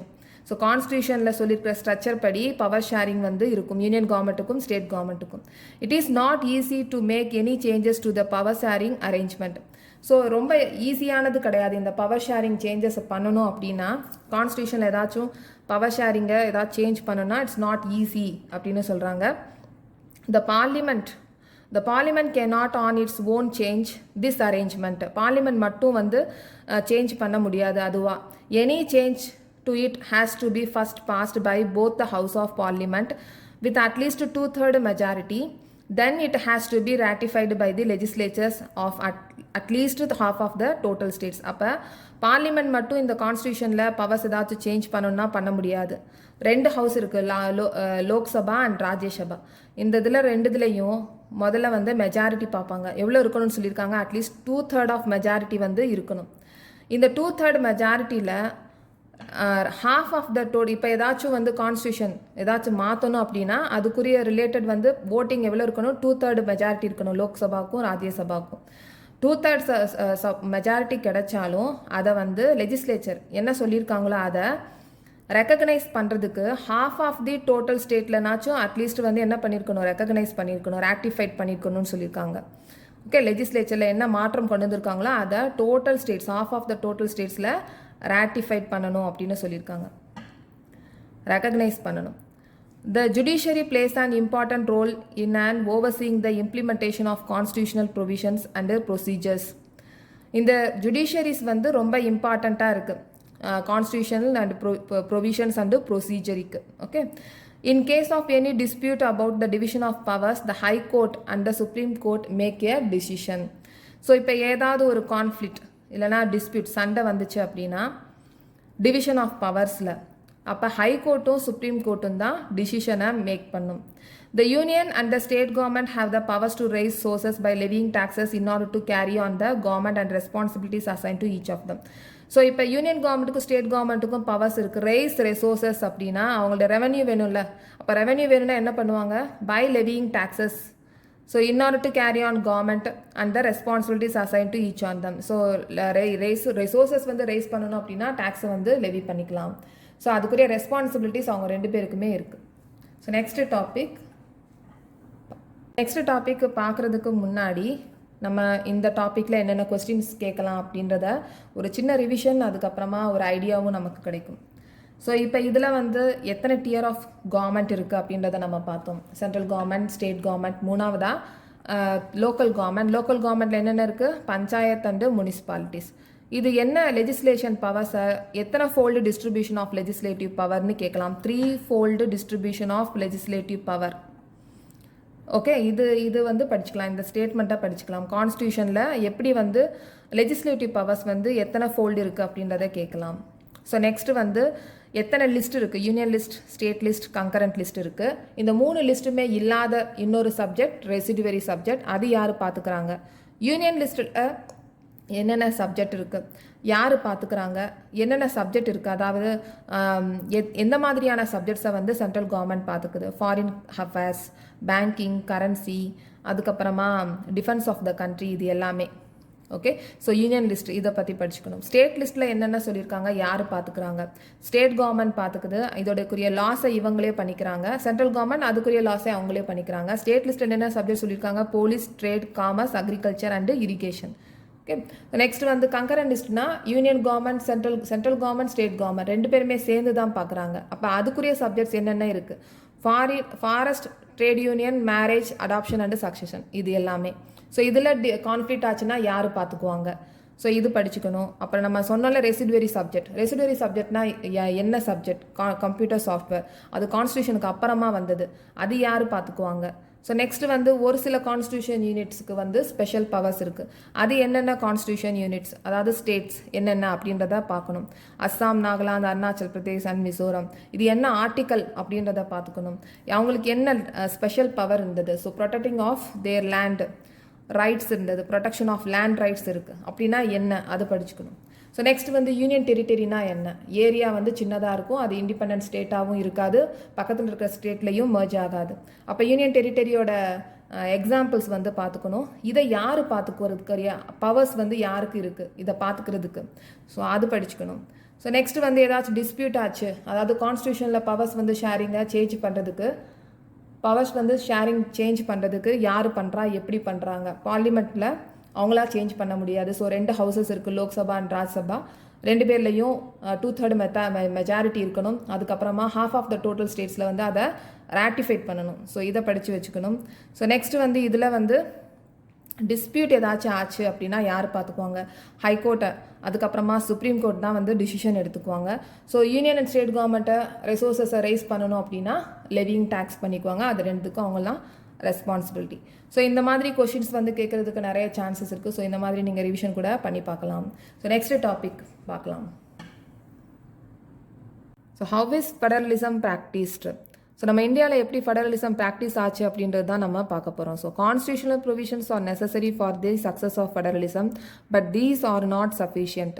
Constitutional provision வந்து necessary தான், முக்கியமானது தான், ஆனால் அது success of ஃபெடரலிசமுக்கு இது போதுமானது கிடையாது. If the federal experiment has succeeded in India, it is not merely because of clearly laid out constitutional provisions. The real success of federalism in India can be attributed to the nature of democratic politics in our country. Constitutional மட்டும் கிடையாது, போதுமானது கிடையாது. democratic politics, nature of democratic politicsum சார்ந்து தான் இருக்குது அப்படின்னு சொல்கிறாங்க. This ensured that the spirit of federalism, respect for diversity and desire for living together became shared ideals in our country. So இது என்னென்ன என்ஷூர் பண்ணுது அப்படின்றது தான் சொல்லியிருக்காங்க. Spirit of federalism, respect for diversity. Respect for டைவர்சிட்டினா என்ன? பலதரப்பட்ட மக்கள் இருப்பாங்கள்ல, அவங்களோட லாங்குவேஜ், கல்ச்சர், ட்ரெடிஷன் எல்லாமே ரெக்கக்னைஸ் பண்ணுறது. Desire for living together became shared ideals in our country. இது எல்லாமே என்ஷூர் பண்ணுறது டெமோக்ராட்டிக் பாலிட்டிக்ஸ். ஸோ இப்போ ஃபஸ்ட்டு வந்து என்னென்ன ஸ்டெப்ஸ் எடுத்தாங்க அப்படின்றது தான் நம்ம பார்க்க போகிறோம். ஃபஸ்ட்டு வந்து மேஜர் ஸ்டெப் என்னென்னா லிங்குஸ்டிக் ஸ்டேட்ஸ் தான். The creation of linguistic states was the first and major test for democratic politics in our country. If you look at the political map of India when it began its journey as a democracy in 1947 and that of 2019, you will be surprised by the extent of the changes. இப்போ political map எடுத்து பார்த்தோம் அப்படின்னா 1947லேருந்து 2019 வரைக்கும் நிறைய changes வந்து நடந்திருக்கும். So என்னென்ன changes ஆயிருக்கு அப்படின்றத பார்க்கலாம். Many old states have vanished and many new states have been created. Areas, boundaries and name of the states have been changed. So நிறைய ஓல்டு ஸ்டேட்ஸ் வந்து வேனிஷ் ஆயிருக்கும், புது ஸ்டேட்ஸ் வந்து கிரியேட் ஆயிருக்கும். Areas, boundaries, name of the states கூட change ஆயிருக்கு.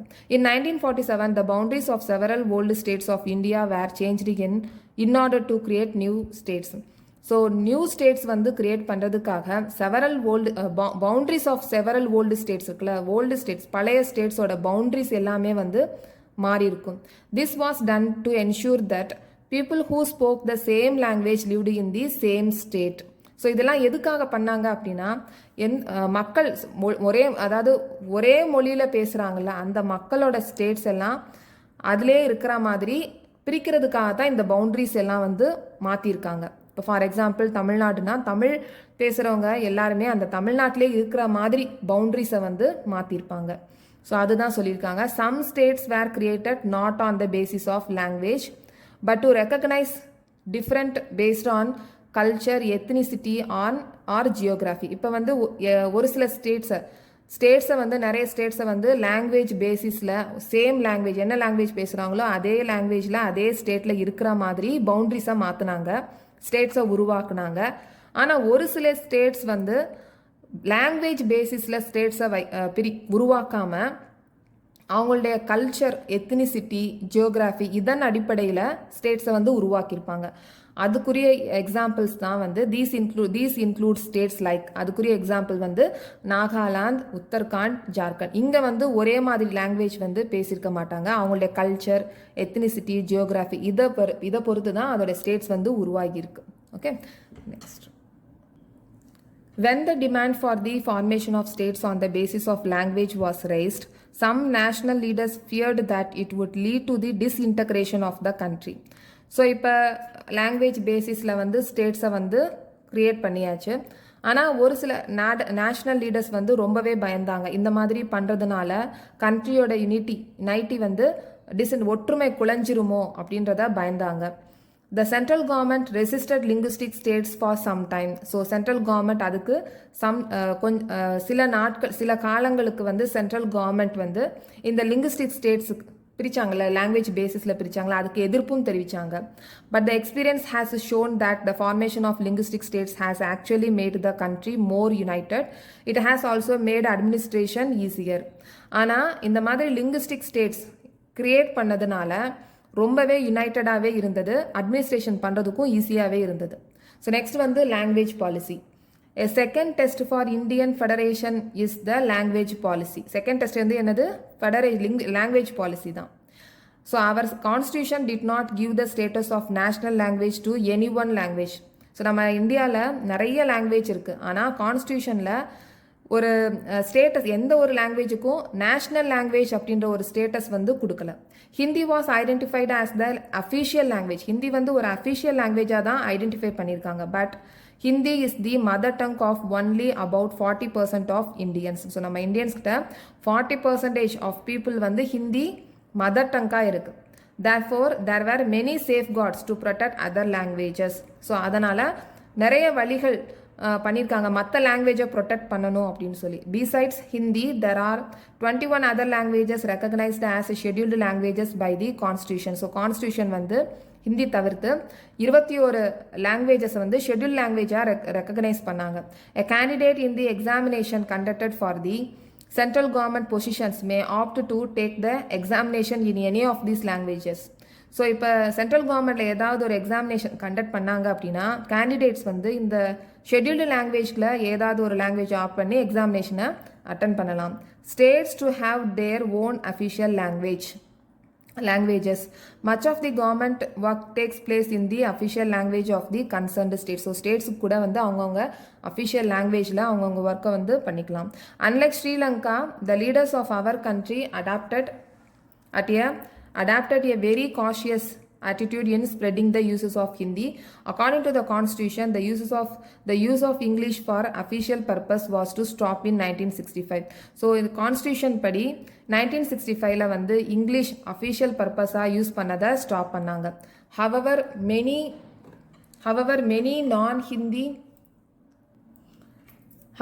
many non-Hindi speaking states demanded that the uses of Hindi continue. இப்போ ஹிந்தி பேசாத ஸ்டேட்ஸ் இருப்பாங்களா, ஸோ அவங்களுக்கெல்லாம் வந்து இந்த இங்கிலீஷ் வந்து அஃபிஷியல் பர்பஸாக யூஸ் பண்ணணும், கண்டினியூ பண்ணணும் அப்படின்னு சொல்லி டிமாண்ட் பண்ணாங்க. In Tamil Nadu this movement took a violent form. So தமிழ்நாட்டில் இந்த மூமெண்ட்டை வயலண்ட்டாக எடுத்துக்கிட்டாங்க, violent போச்சு. In Tamil Nadu, this movement took a violent form. The central government responded by agreeing to continue the use of English along with Hindi for official purpose. So central government என்ன பண்ணுச்சு, agri பண்ணாங்க. So ஹிந்தியோட இங்கிலீஷும் official பர்பஸாக use பண்ணலாம் அப்படின்னு சொல்லி. Many critics think that this solution favored the English speaking elite. So இந்த solution English பேசுகிறவங்களுக்கு ஒரு ஃபேவரபுளாக இருந்தது அப்படின்ற நிறைய விமர்சனம் வந்து வந்தது. Okay, so promotion of Hindi continues to be the official policy of the government of India. ஆனால் கவர்மெண்ட் ஆஃப் இந்தியாவில் ப்ரொமோஷன் ஆஃப் ஹிந்தி வந்து கண்டினியூ ஆகிக்கிட்டே இருந்தது அஃபிஷியல் பாலிசியாக. ஆனால் அது எப்படிப்பட்ட ப்ரொமோஷனாக இருந்தது? Promotion does not mean that the central government can impose Hindi on states where people speak a different language. Promotion எப்படிப்பட்ட ப்ரொமோஷனாக இருந்தது? ஹிந்தி பேச தெரியாத ஸ்டேட்ஸில் ஹிந்தியை இம்போஸ் பண்ணாத ஒரு ப்ரொமோஷனாக தான் இருந்தது. The flexibility shown by Indian political leaders helped our country avoid the kind of situation that Sri Lanka finds itself in. So Indian political leaders வந்து ரொம்ப ஃப்ளெக்சிபிலிட்டியாகவே இருந்தாங்க. ஸோ ஏன்னா ஃபஸ்ட்டு வந்து என்ன சொல்லியிருந்தாங்க, இங்கிலீஷ் வந்து அஃபிஷியல் லாங்குவேஜாக அஃபிஷியல் பர்பஸாக வந்து யூஸ் பண்ண வேணான்னு ஸ்டாப் பண்ணாங்க. அதுக்கப்புறமா நிறைய ஸ்டேட்ஸில் ஹிந்தி பேச தெரியாத ஸ்டேட்ஸில் டிமாண்ட் பண்ணாங்க இங்கிலீஷ் வந்து அஃபிஷியல் பர்பஸாக யூஸ் பண்ணலாம் அப்படின்ட்டு. ஸோ அதனால் திருப்பி அதை வந்து மாற்றினாங்க. So promotion of Hindi continue ஆகிக்கிட்டே இருந்தது. ஆனால் அது எப்படிப்பட்ட ப்ரமோஷனாக இருக்கணும், ஹிந்தி பேச தெரியாதவங்கள்ட்ட அது இம்போஸ் பண்ண வேணாம், அந்த மாதிரி ஒரு ப்ரொமோஷனாக தான் இருந்தது. அதனால தான் இந்தியன் பொலிட்டிக்கல் லீடர்ஸ் வந்து ஸ்ரீலங்காவில் நடந்த சுச்சுவேஷன் இல்லை அந்த மாதிரி இந்தியாவில் வராமல் அவாய்ட் பண்ண முடிஞ்சது. இந்தியன் பொலிட்டிக்கல் லீடர்ஸால் முடிஞ்சது. அது காரணம் இந்த மாதிரி ஃப்ளெக்சிபிலிட்டியாக இருந்தது தான்.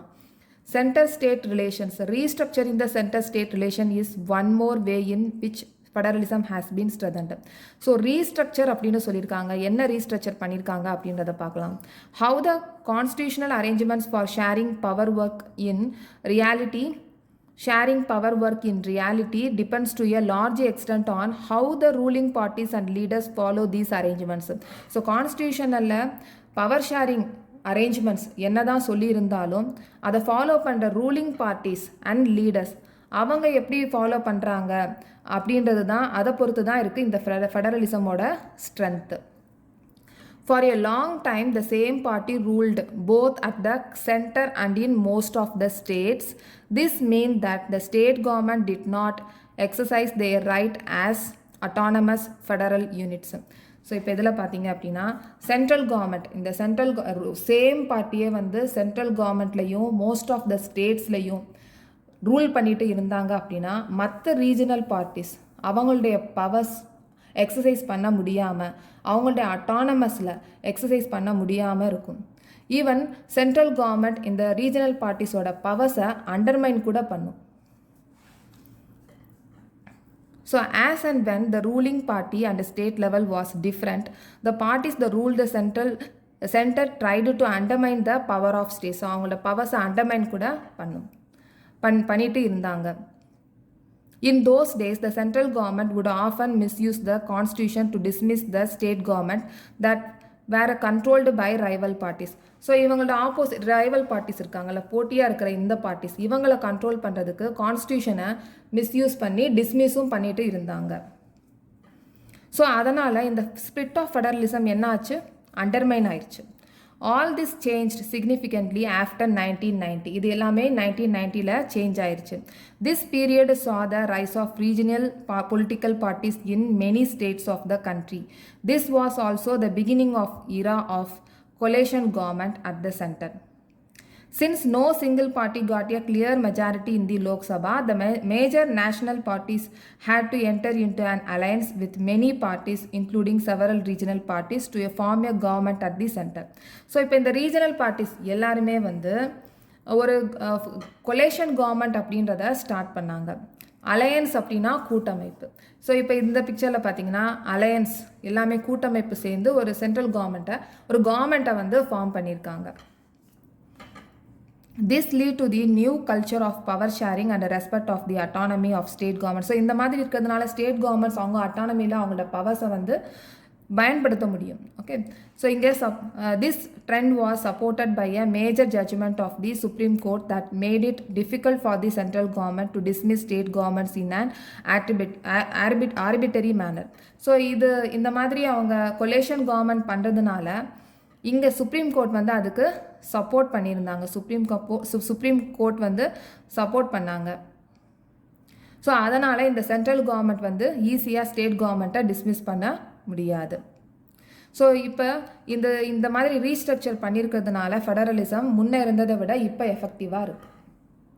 ஸோ இந்த பேஜில் வந்து the census of India held in 2011.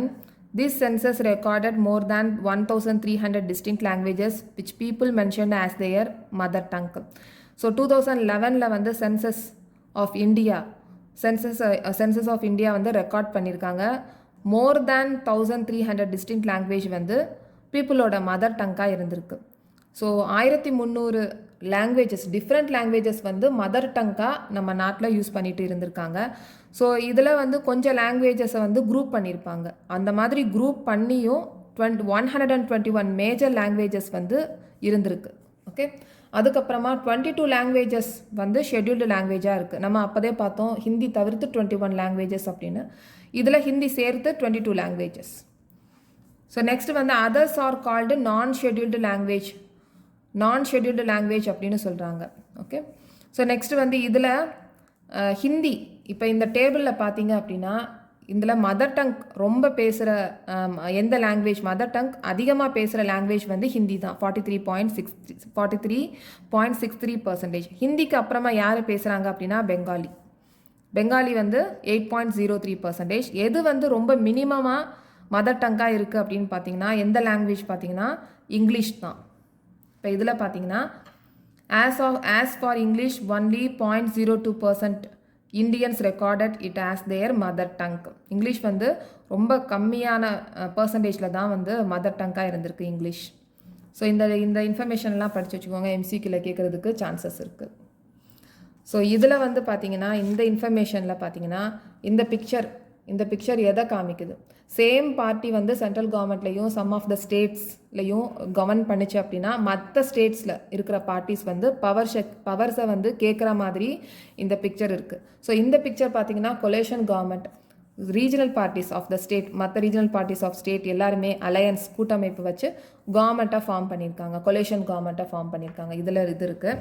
So next வந்து இதில் இந்த பிக்சரில் இந்த பேஜில் எல்லாம் பார்த்தீங்க அப்படின்னா லாங்குவேஜ் பேசிஸில் வந்து ஸ்டேட்ஸை க்ரியேட் பண்ணியிருக்காங்க. லாங்குவேஜ் பேஸ் பண்ணாமல் கல்ச்சர், எத்தினிசிட்டி, ஜியோகிராஃபி அதை பேஸ் பண்ணி ஸ்டேட்ஸை வந்து பிரிச்சிருக்காங்க. அதில் நாகாலாந்து, உத்தரகாண்ட் அண்ட் ஜார்க்கண்ட் இந்த ஸ்டேட்ஸ் இதை கேட்டு எம்சிக்யூ வந்து வர்றதுக்கு சான்சஸ் இருக்குது.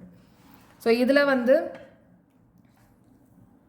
இதில் சென்ட்ரல் கவர்மெண்ட் ஏதாச்சும் எக்ஸாம் வச்சாங்க அப்படின்னா ஷெட்யூல்டு லாங்குவேஜ் ஏதாவது ஒன்று ஆப்ட் பண்ணி ஹிந்தி தவிர்த்து 21 லாங்குவேஜஸ் இருக்குல்ல அந்த லாங்குவேஜஸில் எக்ஸாம் இந்த ஷெட்யூல்டு லாங்குவேஜ் ஆப்ட் பண்ணி எக்ஸாமை எழுதலாம். இப்போ இதில் ஹிந்தி தவிர்த்துன்னு சொல்லியிருக்காங்க, பட் ஹிந்தியோட சேர்த்தோன்னா 22 லாங்குவேஜஸ். நம்ம நெக்ஸ்ட் பேஜில் பார்த்தோம் ஹிந்தி சேர்த்து 22 லாங்குவேஜஸ். ஸோ நெக்ஸ்ட் வந்து 1965 வந்து இங்கிலீஷை அஃபிஷியல் லாங்குவேஜாக யூஸ் பண்ணதை ஸ்டாப் பண்ணாங்க, அதுக்கப்புறமா அக்செப்ட் பண்ணிக்கிட்டாங்க. ஸோ நெக்ஸ்ட் வந்து ரைவல் பார்ட்டிஸை கண்ட்ரோல் பண்ணுறதுக்கு சென்ட்ரல் கவர்மெண்ட் என்ன பண்ணாங்க? டிஸ்மிஸ் பண்ணாங்க, கான்ஸ்டியூஷனை மிஸ்யூஸ் பண்ணி. ஸோ இந்த பாயிண்ட்டை நம்ம ஞாபகத்தில் வச்சுக்கணும். நெக்ஸ்ட்டு வந்து இந்த டிஸ்மிஸ் பண்ணாங்கல்ல கவர்மெண்ட் அதர் பார்ட்டிஸை டிஸ்மிஸ் பண்ணாங்க. இது 1990க்கு அப்புறமா சேஞ்ச் ஆச்சு. ஏன்னா கொலேஷன் கவர்மெண்ட் அப்படின்றத ஒன்று ஸ்டார்ட் பண்ணாங்க. மற்ற ரீஜனல் பார்ட்டிஸ் எல்லாருமே சேர்ந்து அலையன்ஸ் கூட்டமைப்பு வச்சு கவர்மெண்ட்டாக ஃபார்ம் பண்ணாங்க சென்டரில். இதுக்கு சுப்ரீம் கோர்ட் வந்து சப்போர்ட் பண்ணியிருக்கு. ஓகே, ஸோ நல்லா ரீட் பண்ணிக்கோங்க, எம்சிக்யூ பண்ணுறதுக்கு ரொம்ப யூஸ்ஃபுல்லாக இருக்கும். So next topic, decentralization in India. We noted above that federal government have 2 or more tiers of government. So இப்போ நமக்கு நல்லாவே தெரியும் federal government அப்படின்றது 2 or more tier of government அப்படின்றது. We have so far discussed the 2 tiers of government in our country. So நம்ம இது வரைக்கும் நம்ம கண்ட்ரியில் இருக்கிற 2 tiers of government பற்றி டிஸ்கஸ் பண்ணியிருக்கோம். But a vast country like India cannot be run only through these 2 tiers. ஆனால் இந்தியா மாதிரி இருக்க பெரிய நாடுகளில் இந்த 2 tiers of government மட்டும் வச்சு ரன் பண்ண முடியாது. States in India are as large as independent countries of Europe. So நம்ம இந்தியாவில் இருக்கிற ஸ்டேட்ஸ் யூரோப்போட கம்பேர் பண்ணி பார்த்தோம் அப்படின்னா ஸ்டேட்ஸ் வந்து ரொம்ப பெருசாக இருக்குது. நம்ம இந்தியாவோட ஸ்டேட்ஸ் வந்து ரொம்ப பெருசாகவே இருக்குது. In terms of population Uttar Pradesh is bigger than Russia, Maharashtra is about big as Germany. So population டேர்மில் பார்த்தோம் அப்படின்னா உத்தரப்பிரதேஷ் வந்து ரஷ்யாவில் இருக்கிற பாப்புலேஷன் விட உத்தரப்பிரதேஷ் வந்து ஜாஸ்தியாக இருக்குது. அதே மாதிரி மகாராஷ்டிரா இருக்கிற பாப்புலேஷன் ஜெர்மனியில் இருக்கிறத விட பெருசாக இருக்குது. Many of these states are internally very diverse. So அந்த ஸ்டேட்ஸ்குள்ளேயே நிறைய டைவர்ஸ் வந்து இருக்குது. அதாவது பலதரப்பட்ட மக்கள், கல்ச்சர், ட்ரெடிஷன் எல்லாமே இருக்குது. There is thus a need for power sharing within these states. So அதனால தான் இந்த ஒரு ரீசனுக்காக பவர் ஷேரிங் திருப்பி ஸ்டேட்ஸ்குள்ளேயே வரதுக்குரிய முக்கியமான காரணம். Federal power sharing in India needs another tier of government below that of state government. So இன்னொரு கவர்மெண்ட், ஸ்டேட் கவர்மெண்ட்டுக்கு கீழே இன்னொரு அனதர் டயர் ஆஃப் கவர்மெண்ட் வந்தது. This is the rational for decentralisation of power. Thus resulted a third tier of government called local government. இங்கே decentralisation power வர்றதுக்குரிய காரணம் இதனால தான். ஸோ இந்த தேர்ட் டியர் ஆஃப் கவர்மெண்ட் அப்படின்றத லோக்கல் கவர்மெண்ட் அப்படின்னு கூப்பிடலாம். When power is taken away from central and state government and given to local government, it is called decentralization. So decentralization அப்படின்றது என்ன அப்படின்னா, so central and state government அவங்ககிட்ட இருந்த பவரை வாங்கி லோக்கல் கவர்மெண்ட்டுக்கு கொடுக்கறது தான் டீசென்ட்ரலைசேஷன் அப்படின்னு சொல்கிறோம். So the basic idea behind decentralization is that there are a large number of problems and issues which are best settled at the local level. So இந்த டீசென்ட்ரலைசேஷன் கொண்டு வரதுக்கு முக்கியமான காரணம் என்னென்னா, நிறைய ப்ராப்ளம்ஸ் அண்ட் இஷ்யூஸை லோக்கல் லெவல்லே செட்டில் பண்ணிடலாம் அப்படின்ற ஒரு காரணத்துக்காக தான் டீசென்ட்ரலைசேஷன் கொண்டு வந்தாங்க, டீசென்ட்ரலைசேஷன் பவர் கொண்டு வந்தாங்க. People have better knowledge of problem in their localities. They also have better ideas on where to spend money and how to manage things more efficiently. So மக்களுக்கு நல்லாவே நாலேஜ் இருக்கும், problems எங்கே இருக்குது, அதை எப்படி solution பண்ணலாம், எங்கே மணியை செலவு பண்ணலாம், அதை எப்படி மேனேஜ் பண்ணலாம் அப்படின்ற நாலேஜ் மக்களுக்கு நல்லாவே தெரியும். So besides at the local level it is possible for the people directly participate in decision making. So அது மட்டும் இல்லாமல் லோக்கல் லெவலில் மக்களே டைரெக்டாக பார்ட்டிசிபேட் பண்ணலாம், டிசிஷன் மேக்கிங் பண்ணுறதில் பார்ட்டிசிபேட் பண்ணலாம். So this helps to inculcate a habit of democratic participation. Local government is the best way to realise one important principle of democracy, namely local self government. So மக்களாலேயே ஆட்சி செய்யப்படுகிறாங்க அப்படின்னு சொல்கிறாங்கல்ல, so அதுதான் இங்கே சொல்லியிருக்காங்க. Local government is the best way to realise one important principles of democracy. So democracy அப்படின்னு சொல்கிறோம், நேம்லி லோக்கல் செல்ஃப் கவர்மெண்ட். இந்த லோக்கல் கவர்மெண்ட் அதோட ஃபங்க்ஷன்ஸ் என்னென்ன அப்படின்றத பார்த்தோம்னா, planting and maintenance of public parks, gardens, libraries, museums, rest houses and other public buildings. இதோட functions எல்லாம் local government பண்ணுவாங்க. ஸோ இது மட்டும் கிடையாது, இன்னும் நிறைய கூட பண்ணலாம். ஃபயர் சர்வீசஸ் பண்ணலாம், அப்புறம் இந்த public parks recreating public parks இதெல்லாம் கூட பண்ணுவாங்க. இதெல்லாம் எக்ஸாம்பிள்ஸ் தான், ஆனால் இந்த ஃபங்க்ஷன்ஸ் எல்லாம் லோக்கல் கவர்மெண்ட் பண்ணுறாங்க. The need for decentralization was recognized in our constitution. So constitutionல இந்த decentralization recognize பண்ணியிருந்தாங்க. Since then there have been several attempts to decentralize power to the level of village and towns. So நிறைய அட்டம்ப்ட்டுக்கு அப்புறமா இந்த decentralise power ரெண்டு லெவலில் பிரிச்சிருந்தாங்க. ஒன்று village, இன்னொன்று down. So panchayat அப்படின்றது வில்லேஜ்லையும், முனிசிபாலிட்டிஸ் அப்படின்றது அர்பன் ஏரியாஸ்லையும் செட்டப் பண்ணியிருந்தாங்க. இது எல்லா ஸ்டேட்ஸ்லையும் செட்டப் பண்ணியிருந்தாங்க. But these were directly under the control of state government. So இதை யார் கண்ட்ரோல் பண்ணுவாங்க அப்படின்னா, அந்தந்த ஸ்டேட் கவர்மெண்ட் கண்ட்ரோல் பண்ணும். Election to these local governments were not held regularly. So அப்போ லோக்கல் கவர்மெண்ட்டில் நடக்கிற எலெக்ஷன்ஸ் ரெகுலராகவே நடக்கலை. Local government did not have any power to resources of their own. So local கவர்மெண்ட்டுக்கு எந்த பவரும் கிடையாது. அவங்களுடைய ரெசோர்சஸ், அதாவது அவங்களுடைய ரெவென்யூவை ரைஸ் பண்ணுறதுக்குரிய பவர்ஸ் அவங்களுக்கு இல்லை. thus there was very little decentralization in effective terms. So டீசென்ட்ரலைசேஷன்னா என்ன? பவர் ஷேர் பண்ணுறது. State government, central and state கவர்மெண்ட்லேருந்து பவர்ஸை லோக்கல் கவர்மெண்ட் கொடுத்தாங்க, அதுதான் டீசென்ட்ரலைசேஷன். ஆனால் இங்கே டீசென்ட்ரலைசேஷன் லெஸ் எஃபெக்டிவாக இருந்தது. A major step towards decentralization was taken in 1992. The constitution was amended to make the third tier of democracy more powerful and effective. ஆனால் 1992க்கு அப்புறமா நிறைய சேஞ்சஸ் இருந்தது. கான்ஸ்டியூஷனில் அமெண்ட்மெண்ட்டும் பண்ணியிருந்தாங்க.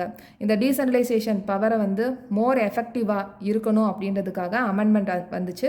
இந்த third tier of democracy more powerful and effective. So இந்த amendment பண்ணதுனால third tier of democracy local government ரொம்ப எஃபெக்டிவாகவும் பவர்ஃபுல்லாகவும் இருந்தது. ஸோ என்னென்ன அமெண்ட்மெண்ட் பண்ணாங்க அப்படின்றத பார்க்கலாம். Now it is constitutionally mandatory to hold regular elections to local government bodies. Local government bodies கண்டிப்பாக ரெகுலர் எலெக்ஷன் நடக்கணும் அப்படின்னு சொல்லி கான்ஸ்டியூஷனில் சொல்லியிருந்தாங்க. Seats are reserved in the elected bodies and the executive heads of these institutions for the scheduled caste, scheduled tribes and other backward classes. So இங்கே elected பண்ணுறாங்களா elected bodies அவங்களுக்குரிய seats வந்து reserve பண்ணி வச்சுருந்தாங்க. எதுக்காகனா executive heads of these institutions executive ஹெட்ஸாக இருக்கிறதுக்கு உரிய சீட்ஸ் வந்து ரிசர்வ் பண்ணி வச்சுருந்தாங்க.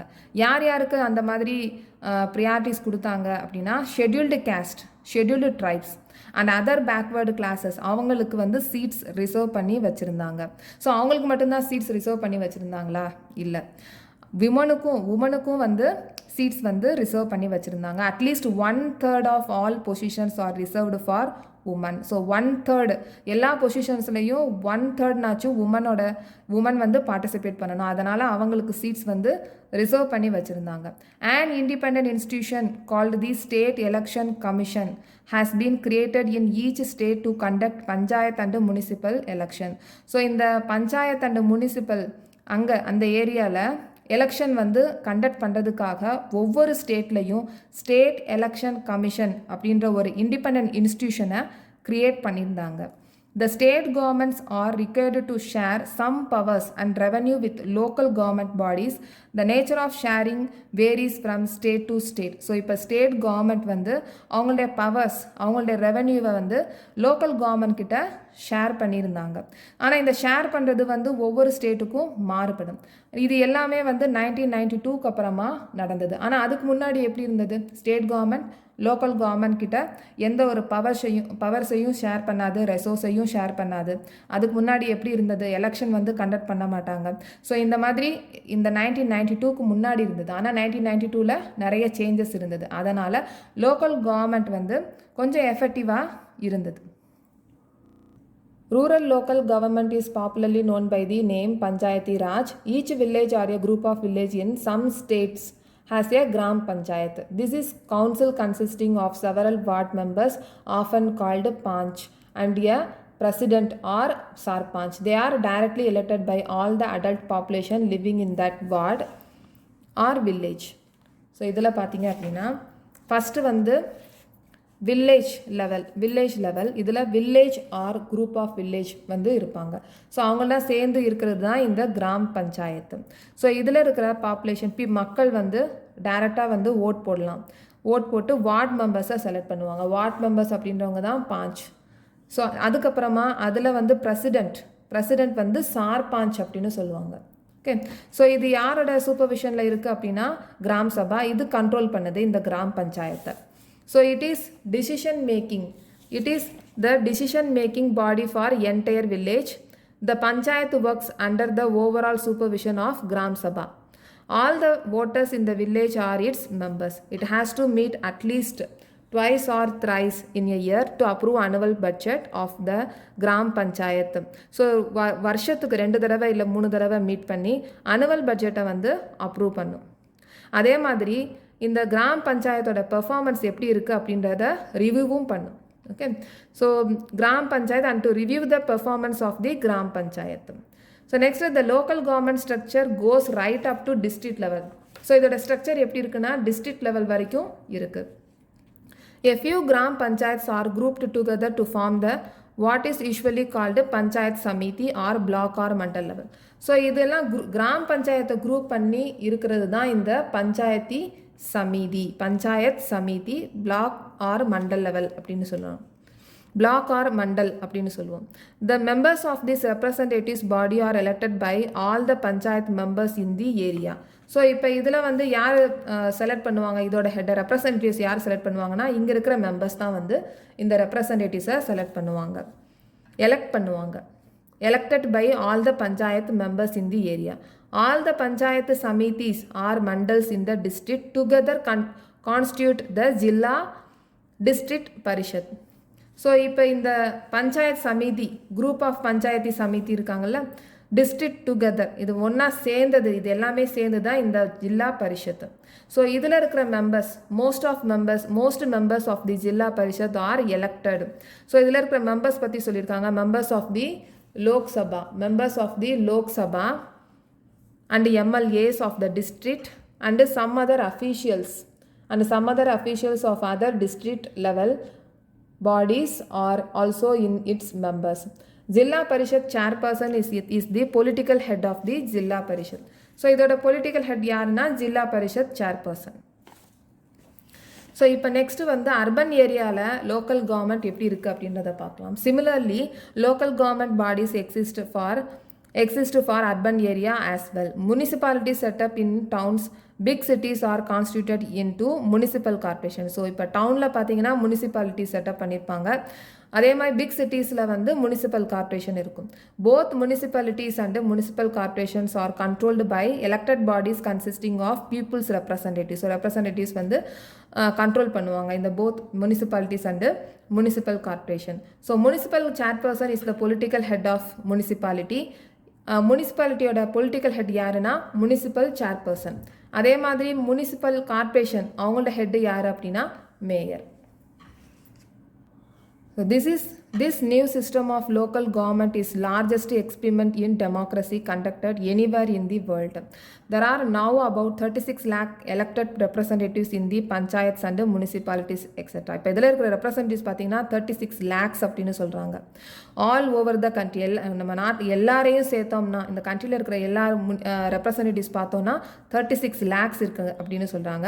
This number is very bigger. This number is bigger than the population of many countries in the world.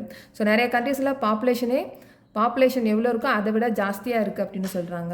Constitutional status for local government has helped to deepen democracy in our country. It has also increased the women's representation and voice in our democracy. So இந்த local government மூலமாக democracy எவ்வளவு டீப்பாக இருக்குது அப்படின்றத நம்ம பார்க்கலாம். அதே மாதிரி உமன்ஸ் ரெப்ரசன்டேஷன் வந்து ரெப்ரசன்டேட்டிவ்ஸ் அவங்களும் அதிகமாக இருக்கிறாங்க. So at the same time there are many difficulties. While elections are held regularly and enthusiastically, Gram Sabhas are not held regularly. So election நடக்கும்போது இந்த கிராம் சபாஸ் வந்து ரெகுலராக எலெக்ஷனில் பார்ட்டிசிபேட் பண்ண மாட்டாங்க. Most state governments have not transferred significant powers to the local governments. So நம்ம decentralisation power அப்படின்னு சொன்னதே state government, central government, state government அவங்களோட பவரை லோக்கல் கவர்மெண்ட்டுக்கு ட்ரான்ஸ்ஃபர் பண்ணதான். பட் அதுவே வந்து சரியாக ட்ரான்ஸ்ஃபர் பண்ணாமல் இருக்காங்க. Nor have they given adequate resources. So resources revenue அதுவும் வந்து சரியாக ட்ரான்ஸ்ஃபர் பண்ணுறதே இல்லை. So we are thus still long way from realizing the ideal of self government. So இதில் இந்த லெசனில் என்னென்ன இம்பார்ட்டன்ட் பாயிண்ட்ஸ், இப்போ இந்த டாப்பிக்கில் என்னென்ன இம்பார்ட்டன்ட் பாயிண்ட்ஸ் அப்படின்றத நம்ம பார்க்கலாம். ஸோ ஃபஸ்ட்டு வந்து டீசென்ட்ரலைசேஷன் பவர்னா என்ன அப்படின்றத தெரிஞ்சு வச்சுக்கணும். அதுக்கப்புறமா இதோட அப்ஜெக்டிவ்ஸ் இங்கே கொடுத்துருக்காங்க. ஸோ இந்த அப்ஜெக்டிவ்ஸ் எல்லாம் நம்ம படிக்கணும். அதுக்கப்புறமா இந்த 1992க்கு அப்புறமா இந்த லோக்கல் கவர்மெண்ட்டில் நிறைய சேஞ்சஸ் நடந்திருக்கு. ஸோ இது எல்லாமே வந்து படிச்சிருக்கணும்.